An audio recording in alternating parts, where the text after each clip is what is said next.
ছাত্র জনতার গণ অভ্যুত্থানে প্রধানমন্ত্রীর পদ থেকে পদত্যাগ করে দেশ ছেড়ে ভারতে যান শেখ হাসিনা। কোটা সংস্কার আন্দোলন থেকে শুরু করে শেখ হাসিনা সরকারের পতনের আন্দোলনে নেতৃত্ব দিয়েছে বৈষম্য বিরোধী ছাত্র আন্দোলন প্ল্যাটফর্ম।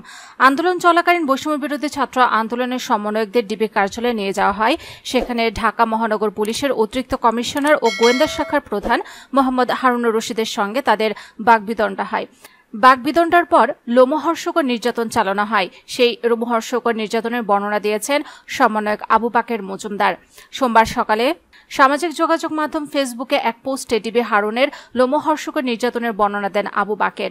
ফেসবুক স্ট্যাটাসে তিনি লেখেন, ডিবি হারুন আমাকে জিজ্ঞেস করে, তুই ফ্রন্ট লাইনে আসিস না কেন? তুই কি মনে করিস তোরে আমরা চিনি না? তুই কোথায় কি করিস সব তথ্য আছে। আমি চুপ থাকি, পরে আবার কথা বলিস না কেন? আমি বলি আমি ব্যাক স্টেজে কাজ করতে পছন্দ করি। আবার বলে 15 তারিখ 71 হলে, আবার ডিবি হারুন বলে 15 তারিখ 71 হলে যখন মারামারি হয় তখন তুই কই ছিলি? আমি বলি 71 হলের সামনে। সে বলে তুই তো প্রথম মারামারি লাগাইছস, মারামারিতে নেতৃত্ব দিছস। আমি বলি ছাত্রলীগ আমাদের মারে, পরে আমরা প্রতিরোধ করি। এভাবে অনেক প্রশ্নের উত্তর হয় 15 জুলাই নিয়ে। হারুনের সাথে বাগবিতণ্ডায় জড়ানোর পর হারুনের যেই ভাতের হোটেল চিনেন সেই হোটেলে হারুন খাচ্ছিল। ডিবি হেফাজতের দ্বিতীয় দিন আমাকে, নাহিদ ভাইকে, আসিফ ভাইকে তার সামনে নিয়ে যাওয়া হয়। হারুনের ব্যবহার ছিল অত্যন্ত বাজে এবং হল ছাত্রলীগের উপসম্পাদক ক্যাটাগরির। আমাদেরকে বলছিল আমি নেতা ছোট করি, নেতা বানাই না। দেখোস নাই নূরেরে কি করে ছেড়ে দিছি, নূর এখন রিমান্ডে কান্নাকাটি করে। সে যেভাবে কথা বলুক না কেন, আমরা তিনজন খুব দৃঢ়ভাবে কথা বলে যাচ্ছিলাম। এক পর্যায়ে সে আমাকে বলে, তুই শিবির? আমি বলি না, আমি শিবির না। সে আবারও উচ্চ কণ্ঠে বলে, না তুই শিবির। আমি আবারও বলি না। সে আসিফ ভাই, নাহিদ ভাইকে দেখে দেখে বলে, দেখ সে কিভাবে কথা বলে। ওর কথা বলার মাঝে ওর থেকে উচ্চ শব্দে বলতে থাকি, আমার পুরো বাড়ির মানুষ মুক্তিযুদ্ধে অংশগ্রহণ করে, আমার বাড়িতে যোদ্ধারা ক্যাম্প করেছিল, আমি সে বৃহত্তর পরিবারের সন্তান। আমি তার থেকে উচ্চ বাক্য করাই। সে প্লেট ছুঁড়ে ফেলে দেয়। এক অফিসারকে ইশারা দিয়ে বলে আমাকে নিয়ে যেতে। আমাদের তিনজনকে 3টে আলাদা রুমে নিয়ে যাওয়া হয়। রুমে যাওয়ার 3 থেকে 4 মিনিট পর দুজন লোক এসে আমাকে দরজায় আসতে বলে। তাদের হাতে ছিল জমটুপি এবং হাত করা। বুঝে গেছিলাম হারুনের সাথে পার্সোনালিটি দেখার জন্য খারাপ কিছু হতে যাচ্ছে। দরজায় আসার সাথে সাথে টুপিটি পরায়, তারপর হাত করা পরায়। নিঃশ্বাস নিতে কষ্ট হচ্ছিল।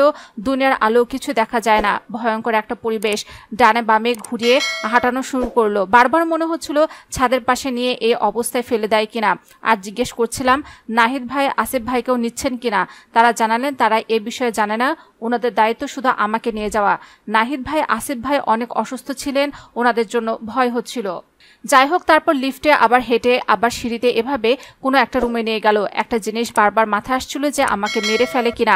ফ্যাসিস্ট সরকারের কাছে তো বিচার বহির্ভূত হত্যাকাণ্ড সাধারণ ঘটনা ছিল। তারপর রুমে নিয়ে দেওয়ালের দিকে ঘুরিয়ে জমটুপি খুলে গামছা দিয়ে খুব শক্ত করে চোখ বাঁধলো আর হাতগুলো বড় গামছা দিয়ে বাঁধলো। হাত বাঁধার সময় এমনভাবে বাঁধলো যেন হাতের বেশি জায়গা জুড়ে গামছা থাকে। তারপর উল্টো ঘুরতে বলে, এক পায়ে দাঁড়াতে বলে। টানা 72 ঘন্টা না ঘুমানোর জন্য শরীরে ব্যালেন্স ছিল না। দাঁড়ানোর চেষ্টা করেও বারবার ব্যর্থ হয়ে শেষে সোজা হয়ে দাঁড়াতে বলে এবং জিজ্ঞাসাবাদ শুরু করে। একজন বলে ওঠে, ওরে ঝোলা। আমি তখন চুপচাপ ছিলাম। তারপর পাশের রুমে নিয়ে যাওয়া হয়, নিয়ে হাত উপরে ঝুলে বাঁধা হয়। আমি বলি পিঠে মারলে মরে যাব, বাম পায়ে একটু সমস্যা আছে, বাম পাটা ভেঙে যাবে। ওরা কিছু বলে না। এক পর্যায়ে নিতম্বে মোটা অংশ, মোটা কোনো লাঠি দিয়ে একের পর এক আঘাত করে আর আমি চিল্লান দিয়ে উঠি। এত পরিমাণ মারছিল যে জিহ্বা গলা শুকিয়ে যেন কাঠ হয়ে গিয়েছিল। আমি পানি চাইলে বোতলের মুখে এক মুখ পানি দিত। এভাবে যাচ্ছিল আর মনে মনে সেকেন্ড রাউন্ডের জন্য প্রস্তুত নিচ্ছিলাম আর ভাবছিলাম নাহিদ ভাই আর আসিফ ভাইয়ের যেন কি অবস্থা। ওই সময় আমি তুলনামূলক ওনাদের থেকে স্ট্রং ছিলাম। এত পরিমাণ তারা মেরেছিল, আমি সোজা হয়ে দাঁড়াতে পারছিলাম না। এক পর্যায়ে ওনাদের 2 কাঁধের ওপর আমার 2 হাতের ভর দিয়ে অনেক কষ্টে আমাকে যে রুমে রাখা হতো সেই রুমে নিয়ে যাওয়া হয়। আমার রুমে যারা ছিলেন তাদের একজন বলছিল, সুস্থ একটা মানুষকে নিয়ে দেখ কি করে দিছে, এদেরকে আল্লাহ মাফ করবে না।